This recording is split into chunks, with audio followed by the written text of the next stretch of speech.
ఈరోజు బగబగ మండే సూర్యుల్లాగా మా బాధలు గోడులు విని ఈరోజు ఈ వేదిక ఏర్పాటు చేయించిన కాంతిదళ్ అధ్యక్షుడు అన్న పృథ్వీరాజ్ అన్న గారికి, మా సర్పంచుల బాధలు అందరూ విన్నావు. ఈ పక్షాన ప్రభుత్వానికి ఒక చలనం రావాలనే ఉద్దేశంతోనే వీళ్ళ కనికరం వీళ్ళ మీద చూపియాలనే, ప్రభుత్వం చూపియాలనే వేడుకునే దాంట్లో మేము వచ్చి అన్న ఏర్పాటు చేసినందుకు ప్రత్యేక ధన్యవాదాలు అన్నకు. ఎందుకంటే ఒక్కొక్కరు ఒక్కొక్క బాధ చెప్పారు.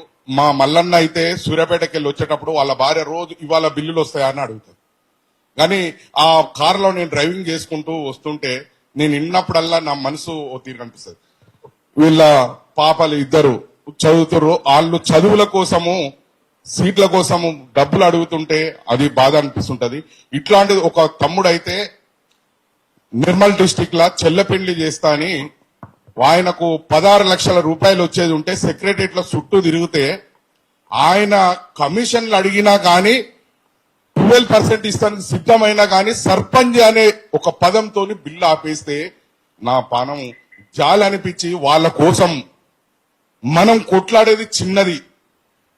మా సమస్యలు ఎప్పుడైనా మా బిల్లులు చెల్లించమని ప్రభుత్వానికి ఒక వాయిస్ వినిపించుదామని వస్తే, హైదరాబాద్కు వస్తే మా ఇంటికాడ అర్ధరాత్రి పోలీసులను ఎంతమందిని పెడతారంటే, నేను ఒక కానిస్టేబుల్ పెట్టినా నేను ఎక్కడికైనా రమ్మంటే వచ్చేటోని కానీ 10 మంది కానిస్టేబుల్ చుట్టూ పెడతారు. అంటే తప్పించుకొని ఎక్కడ పోతాడంటే ఎందుకు? మేము ప్రజాస్వామ్యంలో మేము గ్రామాలకు అభివృద్ధి పనులు చేసిన వాళ్ళం, ప్రథమ పౌరులం. మేము ప్రజాప్రతినిధి అంటే ప్రైమ్ మినిస్టర్ కేసేది అదే ఓటు, చీఫ్ మినిస్టర్ కేసేది అదే ఓటు, గ్రామ సర్పంచ్ కేసేది అదే ఓటు.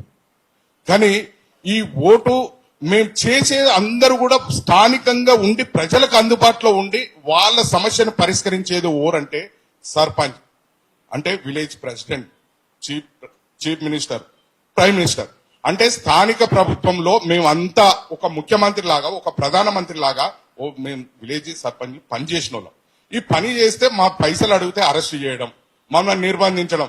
ఇలా ఇంటెలిజెన్స్ అన్నలు అయితే అమ్మ ఈ విషయం ఎక్కడ హైదరాబాద్ దాకా వీళ్ళు వచ్చిర్రా, తెల్లారి మమ్మల్ని ఏడ కట్టడి చేయాలనేది విలేజ్ లో పోలీసులను పెట్టి మా గొంతును నొక్కేయడం, మా మీద అక్రమ కేసులు ఏమైనా ఉన్నాయా ఇవి చూడడమే వాళ్ళ పని అయిపోయింది. కానీ ఇంటెలిజెన్స్ అన్నలు ఈడ ఉన్న పోలీస్ అన్నలకు, ఎస్పీ అన్నలకు చెప్తున్నా, ముఖ్యంగా అయ్యా ముఖ్యమంత్రి గారును అని వేడుకుంటున్నాం.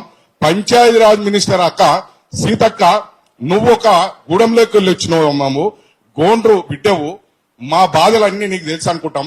నువ్వు నల్లమల్లకి వెళ్ళి వచ్చిన పులిబిడ్డవు అని చెప్పి నువ్వు ఇవాళ సీటు మీద కూర్చున్నావు అన్నా.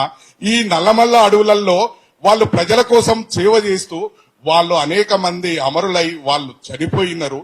మరి నువ్వు దర్జాగా పోలీసులను చుట్టూ పెట్టుకొని మమ్మల్ని నిర్బంధించి మా గొంతులు మేము చచ్చిపోతుంటే చూస్తున్నావన్నా.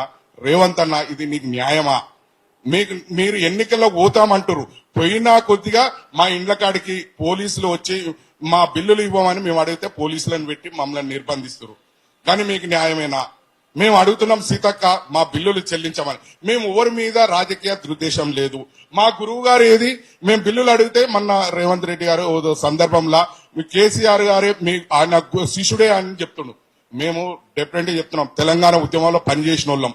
మేము తెలంగాణలో కూడా గ్రామ పంచాయతీలు మహాత్మా గాంధీజీ కలలు కన్న గ్రామ స్వరాజ్యానికి దగ్గరగా పనిచేసిన వాళ్ళం. ఆయన అట్లా కేసీఆర్ గారి ప్రభుత్వం వచ్చి పనిచేయించింది, ప్రభుత్వం పనిచేయించింది. ఆ ప్రభుత్వంలో కంటిన్యూ ఉన్నదే భాగస్వామ్యం. కాబట్టి మీరు బిల్లులు చెల్లించమని మేము అడుగుతున్నాం.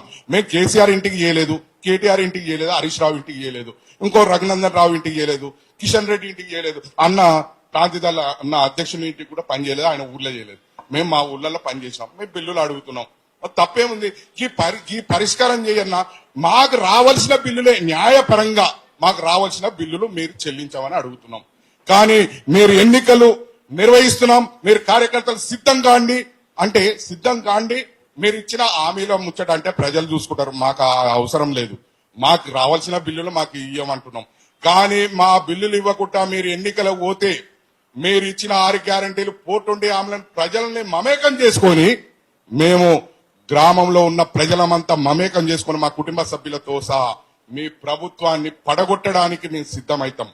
కాబట్టి మా రేవంత్ రెడ్డి గారు అయ్యా ఇప్పటికీ మేము వేడుకుంటున్నాం, మా బిల్లులు చెల్లించవి, మా సమస్య పరిష్కరించండి. మీరు స్థానిక సంస్థల ఎన్నికలు కావండి, మీరు కేంద్రం నుంచి రావాల్సిన నిధులు మీరు 18 నెలలు అంటే 14 నెలలు 15 నెలలు అవుతుంది ఇక్కడ స్థానిక సంస్థల ఎన్నికలు లేక, ఒక సర్పంచ్ లేడు అంటే కోట్లాది రూపాయలు మన రాష్ట్రానికి రావాల్సింది నష్టపోతున్నాం. ఇట్లా చూసుకుంటే జెడ్పీటీసీలు, ఎంపీపీలు, కౌన్సిలర్లు, మున్సిపల్ చైర్మన్లు పాలన అనేది పడకేసింది. ఈ పాలన మీద దృష్టి పెట్టండి. మీరు ఏదో కక్షపూరిత రాజకీయాలు చేసుకుంటే చేసుకోండి, కానీ మీరు పరిపాలన మీద దృష్టి పెట్టుకుంటా మీరు రాజకీయాలు చేసుకోవాలి. కానీ పరిపాలన గాలికి వదిలేసి మాకు ఇవ్వవలసిన బిల్లులు ఇవ్వకుండా మమ్మల్ని ఇబ్బంది పెట్టి అక్కడ రైతులు పంటలు వేసుకుంటారు, వాళ్ళు రైతు బంధు అడుగుతున్నారు. అదేవిధంగా మీరు ఇవ్వవలసినవి రైతులకు ఇవ్వండి. ఇట్లాంటి ప్రజాపాలన అంటారు, ప్రజాప్రభుత్వం అంటారు. ఆ ప్రజాపాలన ఆ రకంగా మీరు కొనసాగించాలని రేవంత్ రెడ్డి గారిని కోరుతున్నాం. మా పెండింగ్ బిల్లులు చెల్లించాలని ఇవాళ మా వాయిస్ వినిపించడానికి వచ్చిన ముఖ్య అతిథులు క్రాంతిదళ్ అధ్యక్షులు పృథ్వీరాజ్ అన్న గారు కూడా మాట్లాడవలసిందిగా కూర్చున్నాం.